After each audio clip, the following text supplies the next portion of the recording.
So here's the first video in this New Year's new series of conversations with GAF members with lots of experience this year. I'm Scott, I'm the guy who runs a lot of the website stuff, but would you two like to introduce yourselves and tell us a bit about your growing experience? I'm Jenny, I'm chair of GAF at the minute.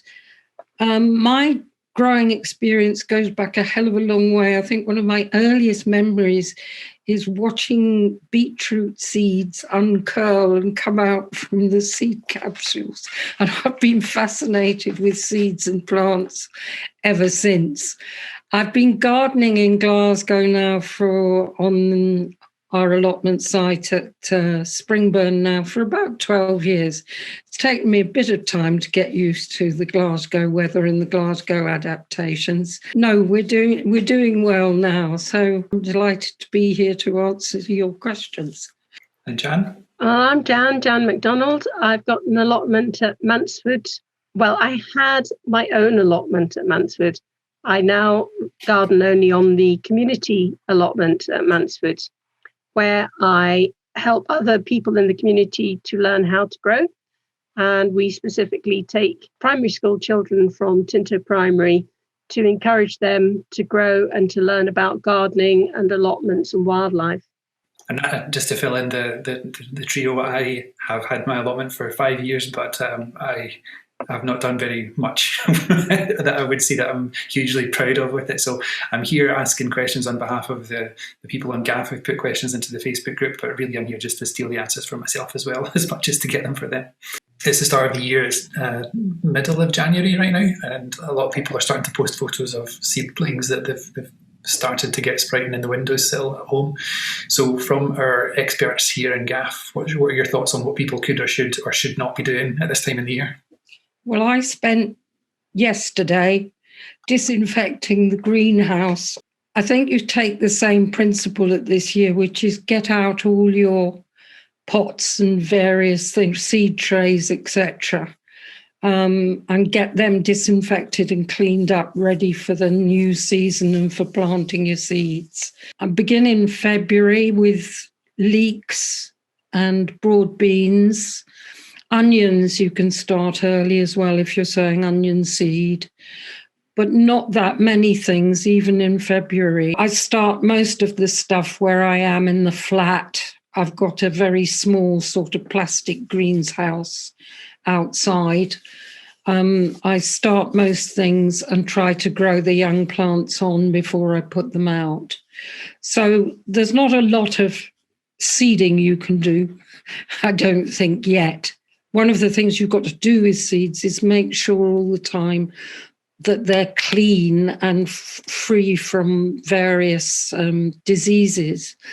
So when you plant your seeds, it's good if you can to put them, especially if you're doing it indoors where it's quite warm, you need to do it into sterilised medium. And the way to do that is to buy stuff. I have heard of people actually sort of making their own sterilised earth by shoving it in the oven, but I don't think I recommend that. I think it's easier to go and buy it.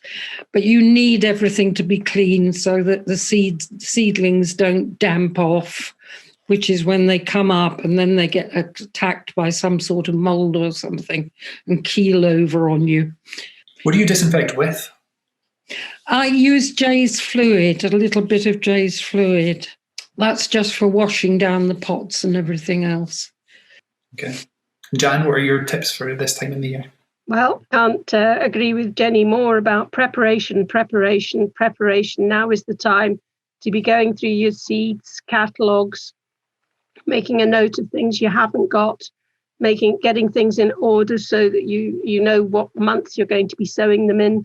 Obviously, the bit that says March, April, and probably May is going to be thick with activity. Make sure that you have all the pots, the modules. If you're going to do things like toilet rolls or paper pots, maybe get on and get organised, get your toilet rolls, get the boxes that they fit into. You can make very good little mini propagators out of lots of plastic tubs that you get normally, things with clear lids. You can stick a clear big yogurt pot on top of a an opaque yogurt pot and you've got an instant little propagator that way. As Jenny said, get everything clean. I tend to just use hot soapy water if I can, or just at the very least, give things a brush out. I understand what Jenny says about making sure that things are sterilised, but it's last year in particular, I did think, why do we go to all this bother? Because if you're telling me that 200 years ago, everybody sterilised their pots, some people did. I mean, Jay's fluid and big burners, yeah, they were used by the big gardens. But on the whole, most ordinary gardeners just got on and used a bit of garden soil. I think probably the difference is the air movement and the general stagnation within our houses these days tends to make bringing on seedlings and them getting things like damping off more likely. But there's no reason why you can't try making your own compost. And I don't know myself that sterilisation is required for a lot of seeds, particularly those that are going to be grown out in the garden. I do think it's probably more important for things that you're growing on indoors, tomatoes, cucumbers, chilies and peppers, aubergines, for example, because you have to start those indoors. If you have got windowsill space and you haven't got great light, a really good thing to do is to put something white behind your seeds. So you can make yourself a little propagator by getting a cardboard box and cutting it at an angle so that it has an upright at the back and is low at the front. Don't use silver foil, waste of silver foil. Use just plain white paper, ordinary sheets of white paper stuck on with some sellotape. Work even better than silver foil to reflect the light coming in through the window to the back of the plant and really make a big difference, because when you start to grow on a windowsill, you'll usually have to do at least once a day, turn things around so that they don't start to become stretched through lack of light. But white paper or anything white behind your seedlings makes a huge difference to the quality of them. That's an interesting comment about the difference between the tinfoil and paper, because I actually grew some things on my windowsill last year and put some tinfoil behind them to reflect. But, tinfoil kinks, folds, and then if it's reflecting the sunlight off, it's reflecting 100% of the sunlight that falls on that bit off in the wrong direction. So the white paper to be a bit more diffuse is a much better idea. And I don't know why it didn't occur to me. Very useful colour in the garden where you want to improve light. It's amazing how much difference painting something white can make to the quality of your growing in a particular dark corner, because it will reflect the light much better than any mirrors or silver foil or anything. But the other thing I've saved, I've got some polystyrene boxes, and they were great because I could put seedlings outside. They would keep them faintly warm, and if the frost was coming, I just stuck the top on top of the polystyrene box. And for small plants, that saved them overnight, even though they were out in the open kind of thing. But that's a bit later in the season, when you actually get started. And you've got to have a sequence, haven't you, where you go from seed raising indoors. I mean, Joyce Gibson, when she did her talk about seeds, growing from seed, she used to have all her seeds up on the top of her kitchen cabinets in the kitchen, because that effectively was a propagator, because it was probably the warmest bit in the house. Yes, yeah. So that works really well. But then as soon as they emerge, you've got to get them into good light, but not too warm, but not obviously too cold either. So usually that's the windowsill is the next step. Then you might look at taking them outside in like your polystyrene boxes, or you might have a cold frame or an unheated greenhouse. And slowly but surely you acclimatize them to more natural outdoor surroundings. UV light is really important about strengthening leaves. So on any nice sunny days, get your seedlings out, even for a couple of hours.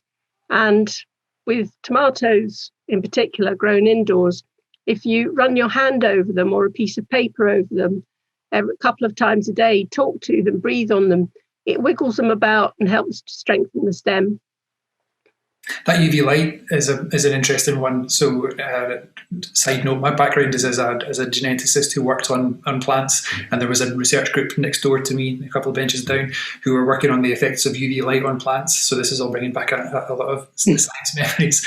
But I guess when people are talking about hardening off seedlings that they've grown on the windowsill, it's not just about the exposure to the elements. It's the invisible thing is that the UV light from the sun won't be getting through the glass, and that's the major problem with growing in things indoors is the lack of light.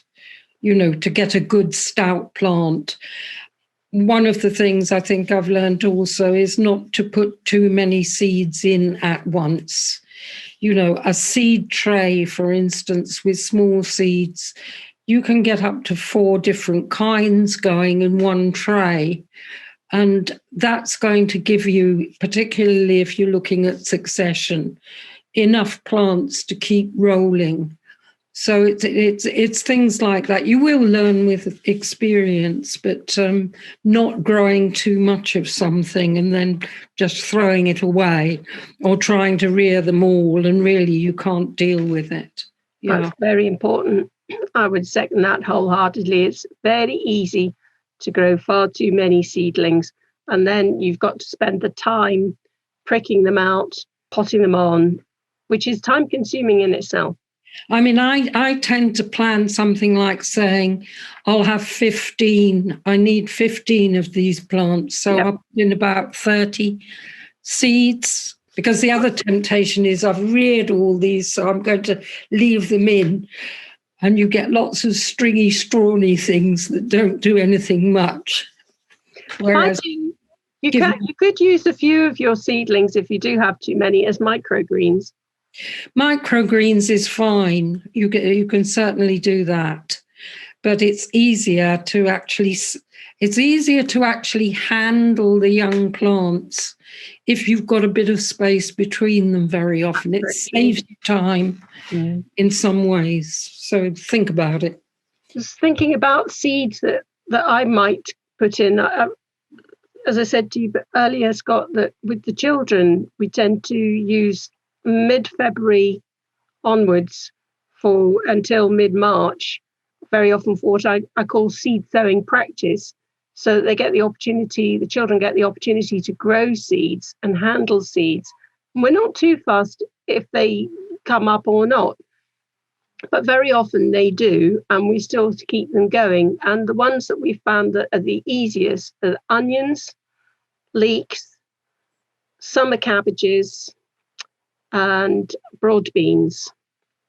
Those are ones, and peas. Those are all seeds that you can fairly confidently start off a bit earlier without having to go to any great lengths with heated propagators or a lot of switching around. Things like chilies, tomato. I do tomatoes, but chilies, peppers, aubergines, they need to be in a propagator, a heated propagator, if you want to get them going early. And because I don't have the light in my house, I have to use a growing light. It's interesting that you mentioned broad beans in that list there, because Charles Dowding, who came and gave a talk for us at GAF in November last year, mentioned that one of the things that people could be going and putting out were broad beans. And so for someone like me, who's only been gardening an allotment for a few years and I haven't really got the experience, hearing someone say do it before the depths of winter, similarly with garlic, I think, and then you're talking about putting broad beans in now. I think it varies from place to place. I've had success with putting in garlic in November, which is reliable. We're actually down on our particular plot in a bit of a frost pocket, and early broad beans, planting your broad beans in autumn has not worked for us. You can get some appalling weather through February and March, and unless you're willing to be running backwards and forwards, that's something I should have mentioned actually, the importance of horticultural fleece. You can never have enough horticultural fleece. It's so useful for cozying up all your seedlings, and it never does them any harm. It's the best thing since sliced bread as far as seedlings are concerned. Really worth the investment of It's having. also good with cabbage plants for keeping the flea beetle off. Yep. If you press it down round, because we get awful problems with flea beetles on young cabbage plants. Yeah, it's a very good investment. Yeah, no, thoroughly. And I've also put a plug in, of course, for compost for everybody to look at going peat-free. Please keep away from the peat-containing composts. Is this just because of sustainability of the peat as a material, or is it because of what it does to your plants? Oh no, peat. I mean, what did we do before the Second World War? People didn't have peat. You made your own compost. You used your garden soil, and you made leaf mold. We weren't digging up peatlands. The peatland flora and fauna need the peat. Got to wean ourselves off it. Yeah. You can do it. We can do it. I do have to put in a word for a seed we discovered last year, which was a broad bean you can plant in July and crops before the winter comes. Was it good? It was blooming brilliant. I was amazed. I didn't expect it to work, but it really did. Okay. I was really pleased, actually, because that gives you another round of nice, young, small beans. What was it called, in case anyone wants to look it up? Oh, God, something Deleuze. I'd have to look it up. You can see Janet trolling through her encyclopedic. Yeah, I know the one you mean. I got it on a Dobbies, not a Dobbies catalogue. Dobbies is Dobies. It's a branch of Sutton Seeds. I'm not sure. It's autumn seeding broad bean, but it's not Dobbies. Okay. I could say one thing you could rear in February, you could actually put in at Christmas, but it's a bit of a performance. I only say that because this year I gave two of my friends pots with the roots of Whitloof chicory in. Ooh. Whitloof chicory, I've found, after your plants have grown and they look like rather over bumptious dandelions, but after they've grown, they die back in November when the frosts start to get them. If you dig them up then, clean them up, trim them to about 9 inches, and then pop them into pots with sort of compost around them, which is moist. It shouldn't be madly wet. Bung it in your cupboard in your hallway or wherever, and then pop in and out looking at it from time to time. And after a while, these ghostly white things start coming up.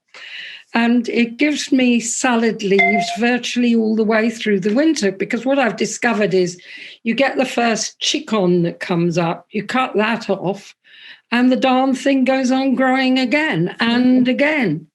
Excellent. And it keeps you amused. Excellent. Great. Indeed. Did you find your seed name, Jenny? No, I didn't. I picked up the wrong ruddy box when I ran out. I think there may be more than one. Luz de Otono. That's it. That's the one. It's spelled Luz, next word DE, next word OTONO. Luz de Otono. Yeah, that was what we had, and it really performed well. Mind you, I say that would be this season. Next year, maybe when I grow it, won't. But it did. It produced good beans very quickly. I'm glad you spelled it out, because that was going to be my next question. Okay, well, thanks very much. I think this has been far more bountiful an exercise than I thought it might be. You should call us every week, Scott. Yes. Absolutely. And if there's anyone else out there who's watching this and has a wealth of experience to share, get in touch and we'll ask you some questions next time. You can tell us what questions you want to answer, and we'll ask them as though they came from the audience. while you're watching this, the Potato Day sale is probably still on. So at some point before Potato Day, which is going to be the end of February, I'm looking at Jan here for any more specific details on that. Not yet. We expect to have the stock in mid-February for distribution, probably by about 22nd of February. But we haven't got a venue yet. As soon as we know, we will be posting it. Great. So head to glasgowallotments.org to see what we have for sale there. So thanks very much, Jan and Jenny. Thank you. Thank you.